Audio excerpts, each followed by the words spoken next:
कभी कभी जिंदगी की गलियों में छोटी सी बात भी तकदीर बदल देती है।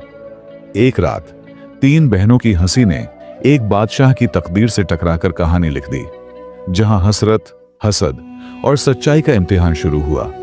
और उसी रात से शुरू हुई बादशाह आदिल और मलिका नाजो की दास्तान मोहब्बत।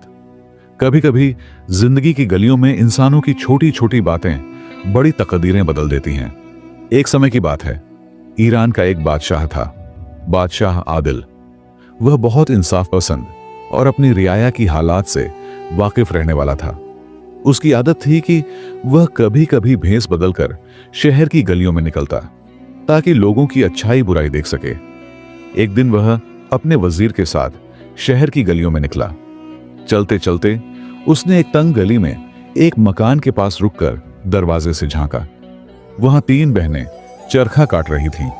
सबसे बड़ी बहन जरीना, दरमियानी बहन हसीना और सबसे छोटी बहन नाजो। जरीना बोली, अगर मैं चाहूं तो किसी नानबाई से शादी कर लूं ताकि मेहनत भरी जिंदगी से बच जाऊं। हसीना ने कहा, मैं बादशाह के बावर्ची से शादी कर लूंगी ताकि रोज उम्दा खाना मिल सके। नाजो हंसकर बोली, अगर तुम दोनों ख्याली पुलाव बना सकती हो तो मैं क्यों पीछे रहूं? मैं तो बादशाह से शादी करूंगी ताकि सारा मुल्क मुझे मलिका नाजो कहे। बादशाह आदिल ने वजीर से कहा, इस घर को याद रखो, कल इन्हें दरबार में बुलाओ। फिर वह लौट गया, मगर उस रात वह इन बहनों की बातें बार बार याद करता रहा। दूसरे रोज वजीर ने हुक्म के मुताबिक उन तीनों बहनों को दरबार में पेश किया। बादशाह आदिल ने मुस्कुराकर पूछा, कल रात तुम लोग क्या बातें कर रही थीं?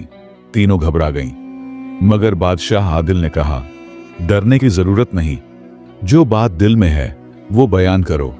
जरीना ने कहा, मैं चाहती थी कि किसी नानबाई से शादी हो जाए। हसीना बोली, मैंने कहा था कि बादशाह के बावर्ची से निकाह कर लूं।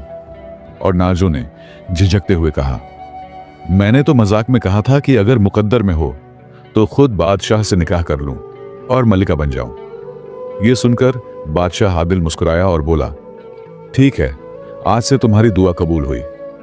उसने जरीना की शादी नानबाई से करवा दी, हसीना की बावर्ची से, और नाजो को अपनी मलिका बना लिया। अब वह मलिका नाजो थी। कुछ दिनों तक सब चैन से रहा, मगर फिर जरीना और हसीना के दिलों में हसद की आग भड़कने लगी। वो सोचने लगी, हमने तो मामूली जिंदगी पाई और नाजो